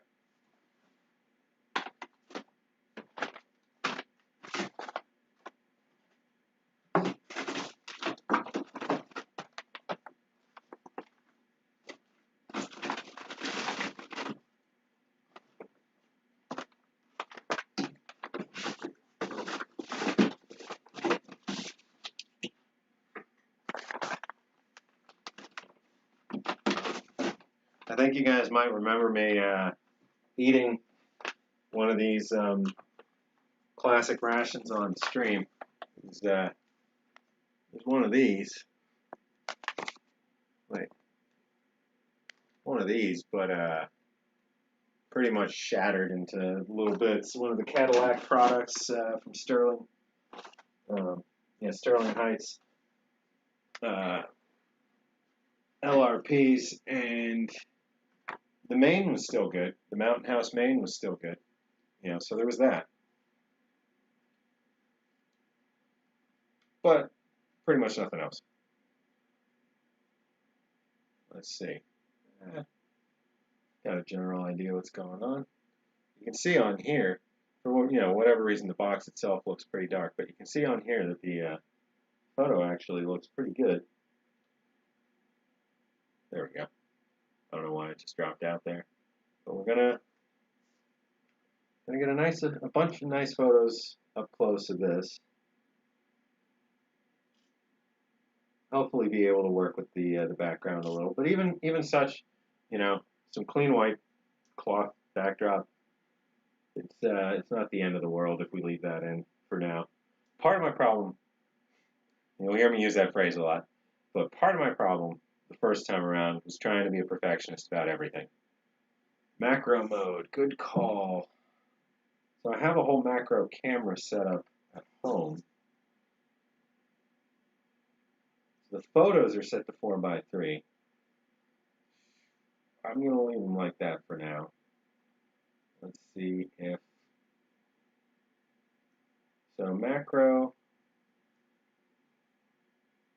Yeah. Oh yeah. Okay, I get you. That's definitely looking a good deal better already. Wait, or is that just a zoom on this camera? Yeah, that's just a 2x zoom on this, so let me see. What else?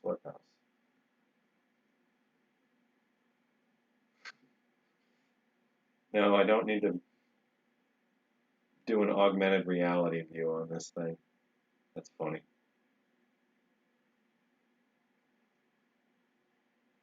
The Pringles guy is on here for some reason. I guess the Pringles guy is... I don't even know why he would be on my phone, but I'm not crazy. Looking right there. There we go. Look at that. Pringles guy.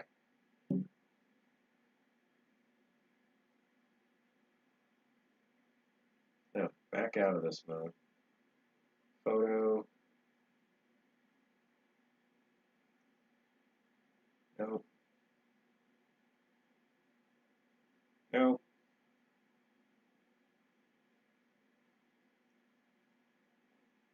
Nope.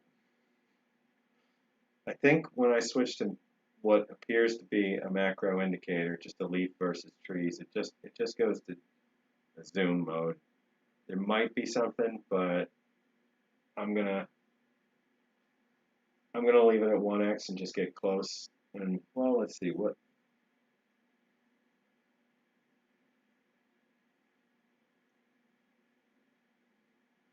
No, actually, it is more than that. It is more than that.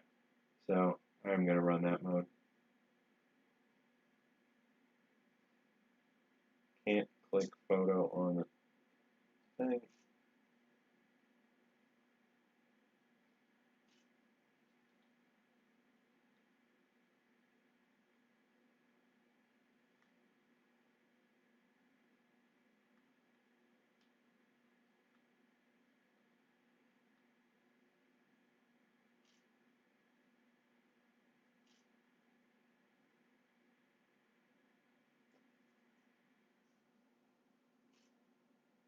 All right. So that one's probably one of the only ones of these that has cigarettes in it.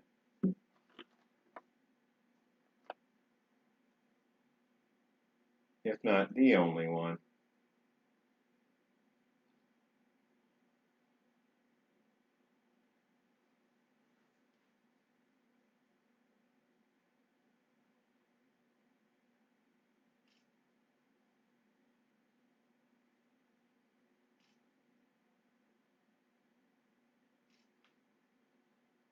Let's see, Corey's saying it's 11:30, so he's gonna have to make his bed and chill for a bit. Yeah, gotta get to sleep when you gotta get to sleep.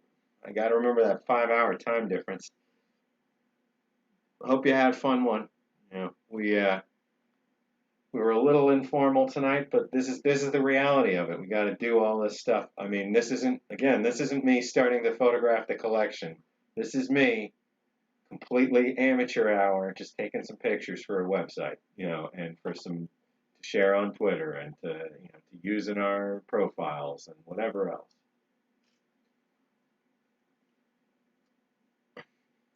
Howard says this is the coolest, or that is the coolest effect, like holding two mirrors.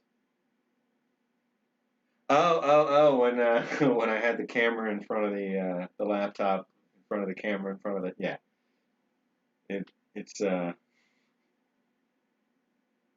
crazy. Like and the computer doesn't care, but it's to where smaller and smaller and smaller versions of everything. It's so neat. All right, let's see one more of this one.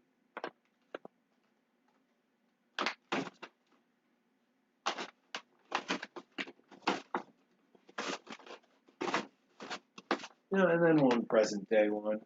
Well, I mean, I want to say this is 1998-ish, maybe a little later, but I do need to get some new examples of these.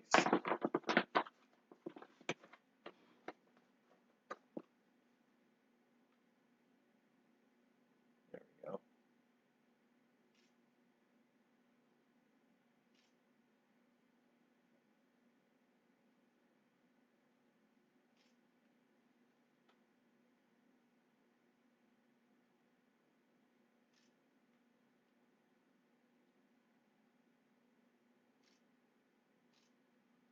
I mean, these already look a lot clearer, and I'm sure, like, the resolution's probably 10 times greater these days, all that kind of stuff.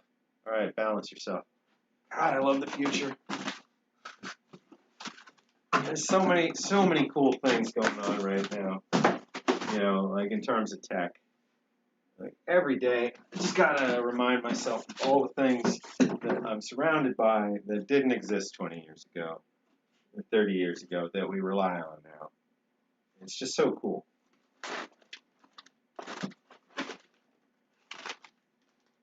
So we've got, I'm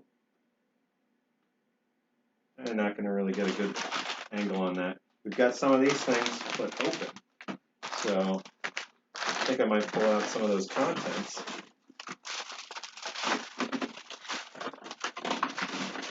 How did you end up in here?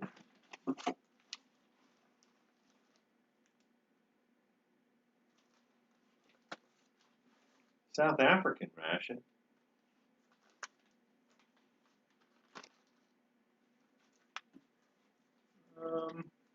Might actually open that up and take some photos. Got a Lithuanian bag from an HDR. A modern era instance of that flaking, cracking plastic problem. You guys can see in here, there's a shattered, it's split all the way. It's hard to tell.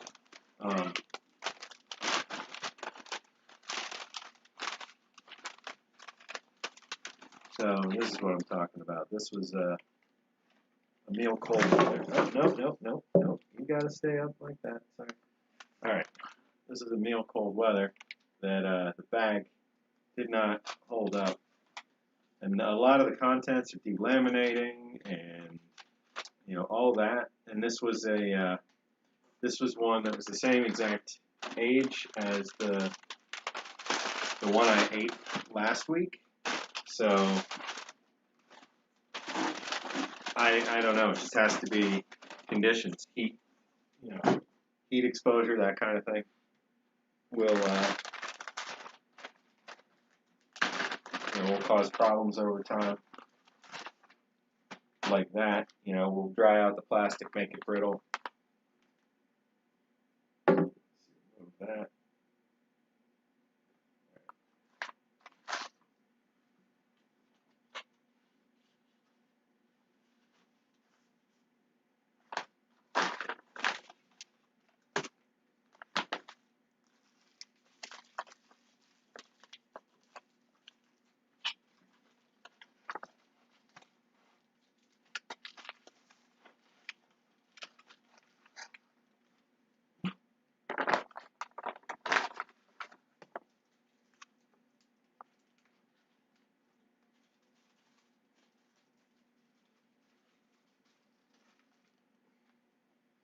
Just take a quick picture of that, and then I think I should grab something else, so that it's not just a bunch of pictures of long-range patrol rations and nothing else.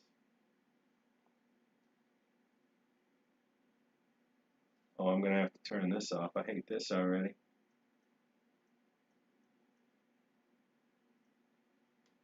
Then I'm going to have to unlink the Ration Museum from OneDrive because it's going to send advertising spam there for the next 20 years that I didn't want.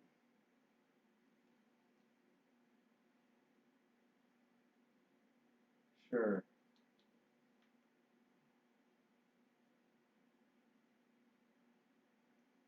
Oh, okay. All right. Going to take a couple of these, see what we can get.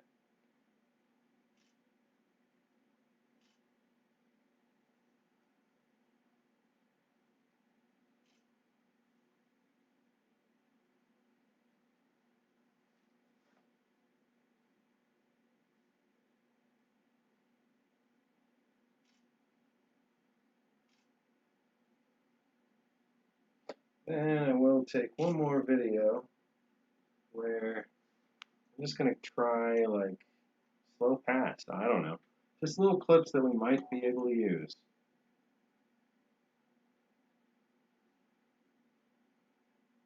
I mean, look at how jumpy and bumpy that is. That's not going to work. I still got to figure something better than that out.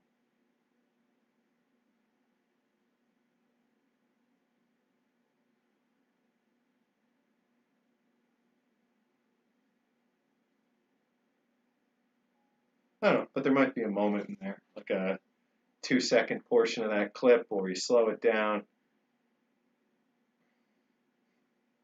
Did we really need electric soap dispensers? Right? Like, it's soap.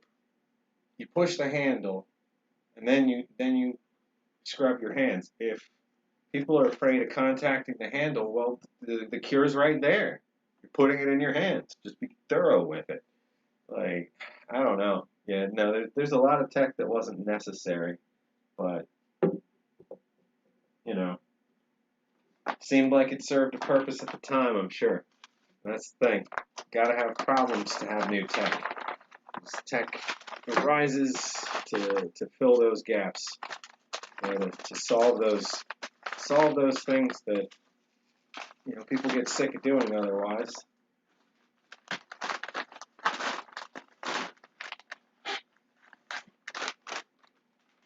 If there's nothing to solve, there's nothing new. Alright. I am gonna grab something else. I'm gonna use the Be Right Back stream scene this time. Oh wait, where do we wanna? Nah, this is gonna be a little harder. I wanna get another like big group file. So why that South African ration is hiding in the box here. Lithuanian, LRPs, HDR, MCW. Yeah, doesn't say South Africa. Hey, South African. Yeah. I thought those were bacon dispensers. I'll be right back.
Okay, back.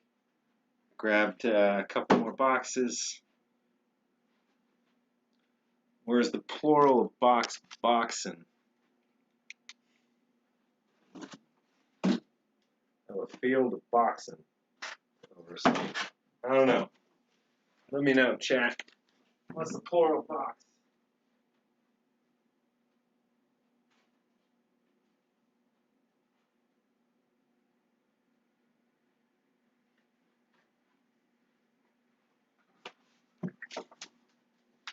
The majestic boxen surveys the land.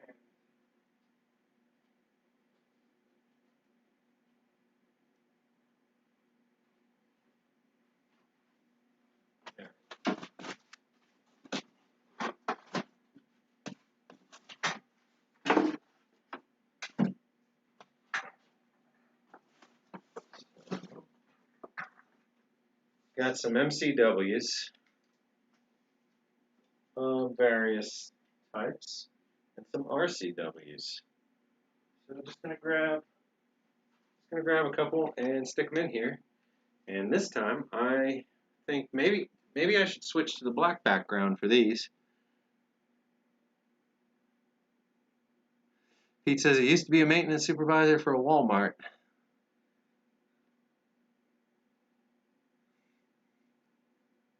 Oh, leave refilling for the next shift. Well, yeah, of course. Can't do any work that can be put off to somebody else rotating in. Yeah, that's always a problem with a 24/7 place.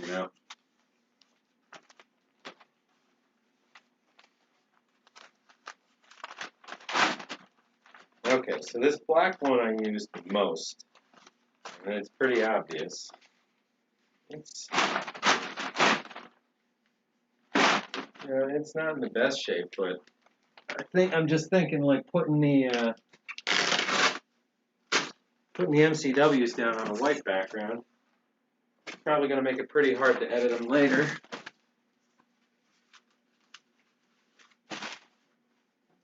I'm just going to go with a little starker contrast for this set.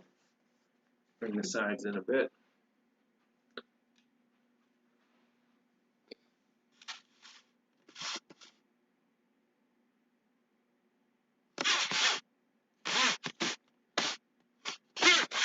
Ben, you just missed asking Corey. He would know for sure if Duncan's of Scotland still makes the chocolate. I honestly don't know. I think they do. I thought they did. I'm not sure if it's still part of the rations. Okay, so yeah, my thought process with the background was, we're going to be bringing out things like this.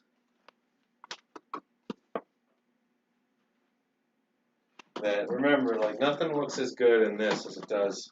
I mean, actually, if I kind of cover some of the light, almost looks.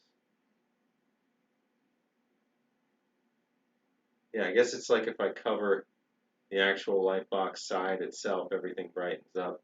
Interesting.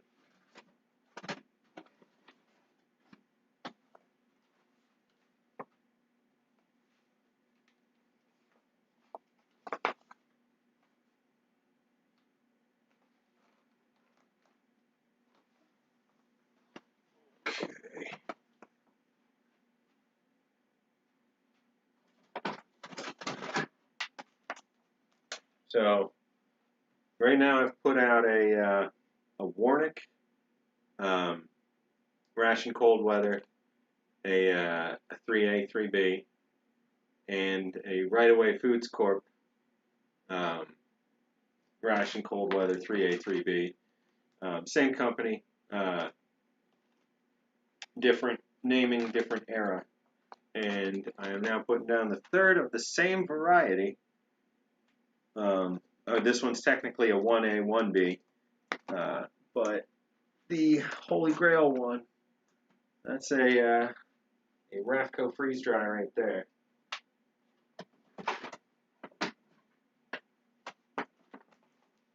So let's see. we've got another one of these. These are always, but I'm only going to put one in there for right now. So this is another one of those warnings. This is pretty much the last generation of the RCW, which, like I was mentioning last week, is a two-part 24-hour ration. So you always got your brick together when you had an RCW. They never made it to a state where they made an RCW that was like an MCW.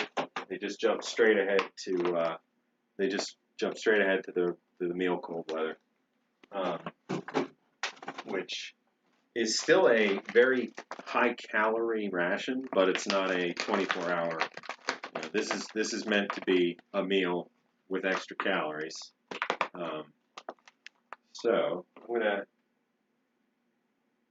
gonna leave that out and see if I can get the interesting parts of these three together. Well, or no, I guess I will bring that into the picture. Pop that in the back. Just get that group shot, and then we'll do individuals of these as well. And then, let's see, I'm running up against time, so we'll call it a night at that point. But next week, I want to get into some better organization in the office. Putting the new shelves together and that sort of stuff. But also would like to, and I may do this as a standalone video, but I'd like to go over an idea that I had today about all of you guys when you're doing reviews, a way that you might be able to help out the museum, other than talking about us, which by all means, please do that. But I'll save it for next week. It'll be another fun thing to discuss. But just trying to get some ideas for how to get everybody involved and keep this thing moving. Even more so than we are already, which is still just so great. Everybody's been the best, and bit by bit we're gonna get this thing off the ground. I know I say that a lot, but I mean it. And we are getting there.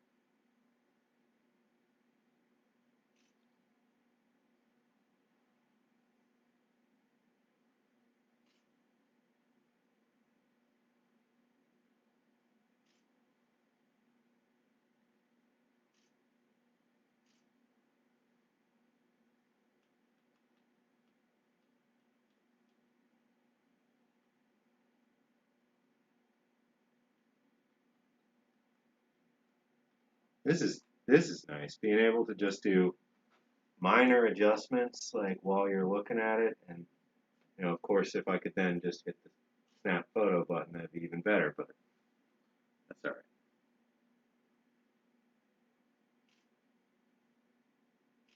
All right, so now I'll do individuals.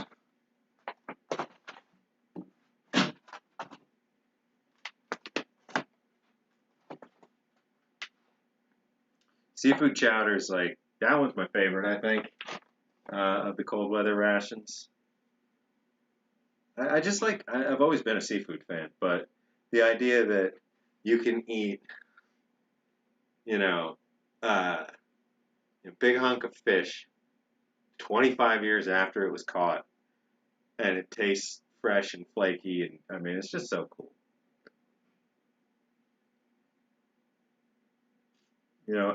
At the heart of all of this, aside from the historic importance, and the effect on all of us. Oh, that's right, I was using this other mode.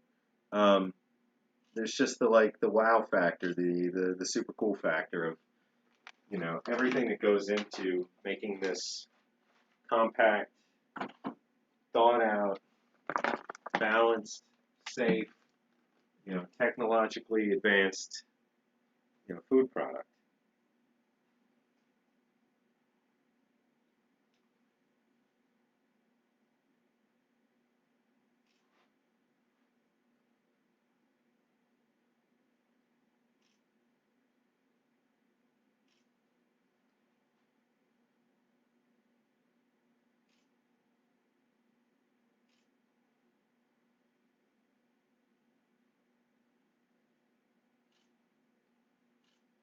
these, one of the things that people, really love about having one of these Rafco freeze dry ones in their collection, and in truth, some of the, a lot of the RCWs in general, or all of the RCWs in general, I should say, was the meal. Well, actually, I should get both sides of this. Was the meal breakdown on the package itself? Whoever bought this initially paid $13.95 for the like flea market or yard sale pickup. I don't know if you guys can see that tag right there. There we go. $13.95. Sea ration, circa 1990. You guys were pretty right there. It is circa 1990. This is a 1989. This is 1989 Rafco freeze dry.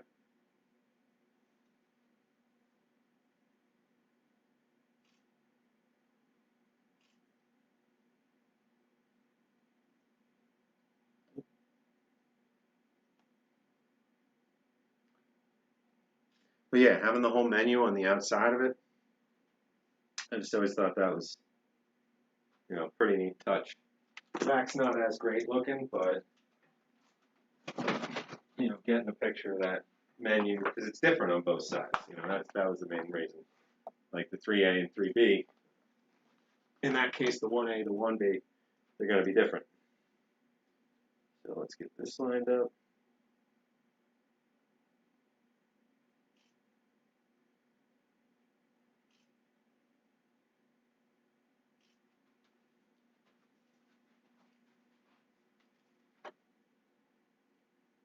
No, you want to go back that way.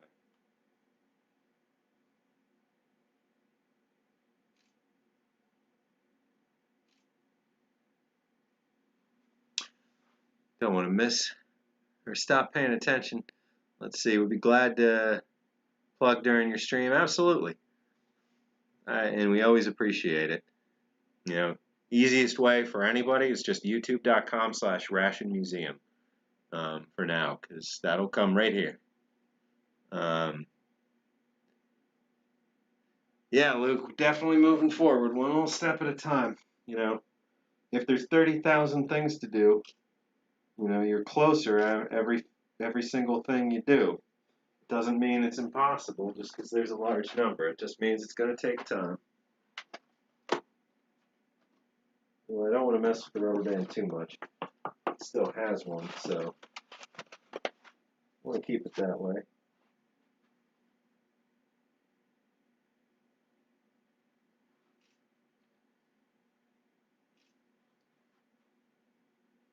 So there were taped ones, there were banded ones.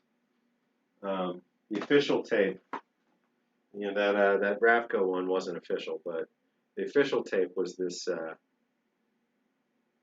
see if we can get a focus there. The kind that has the nylon in it.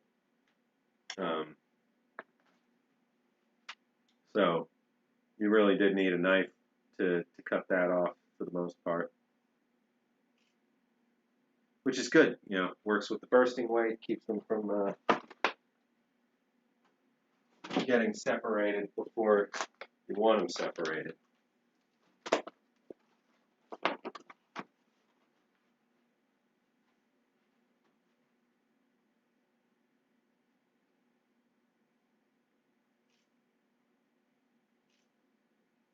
See, now here I am going in the weeds again, the more I think about it. Didn't need to get this far, I just need to show a lot of different things, so kind of failed on that front tonight, because I only really showed a couple different meals, but if this is the rush job on photographing, imagine what it's going to take to photograph. I think it's like 1,600 items in the collection at this point properly, and then 3D scan them and all that stuff. There's a lot, but I'm looking forward to it. It's going to be, one step at a time, and we're going to get a bunch of people involved, and it's going to be awesome. Whoop. Sorry.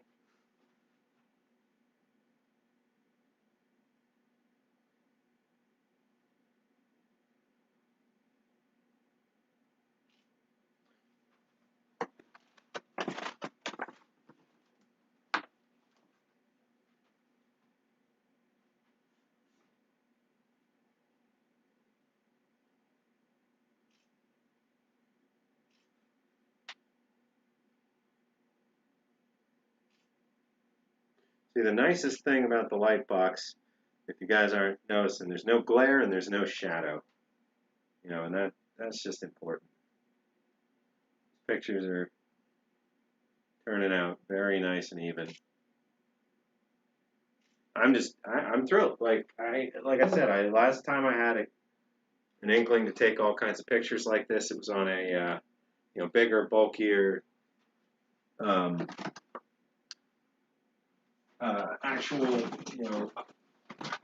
actual glass lens magnified. Well, I guess there's probably glass lenses of these, but actual multi-lens camera with mirrors and all that stuff, and they were okay, but even with image stabilization, the thing always made noise. It was always shaky. It was always whatever. But all right. I think I'm gonna stop there for the night. It's been a good 2 hours. I didn't screw up the beginning, so I'm very pleased about that tonight. Where did I get the light box? I picked this up on eBay 15 years ago ish for like 35 bucks. So just take a look out. All this was a I want to say it's a 30-inch on all sides, like 30-inch square fold-out light box. It came with the 4 backdrops and the 2 lights, and it was like 35 bucks. And I've been using it for years and years and years and years. It's not good enough for big stuff and for super professional stuff, but obviously modern cameras are making up for that a little bit. So that's nice, and I can't wait to see these pulled off the camera. But once we get to the bigger stuff, like I want to do this with whole cases, whole crates, whole cases, the wooden boxes, the cool stuff, the ovens, the heater units, the the cool equipment that I've got over there that never got photographed the last time around because it's too big, it's too awkward. So I need more like these up here, more soft boxes, and then we can do something where we get a huge drop box or a huge sheet of cloth, put soft lights around it, and then put stuff in. There's going to have to be essentially a media room eventually.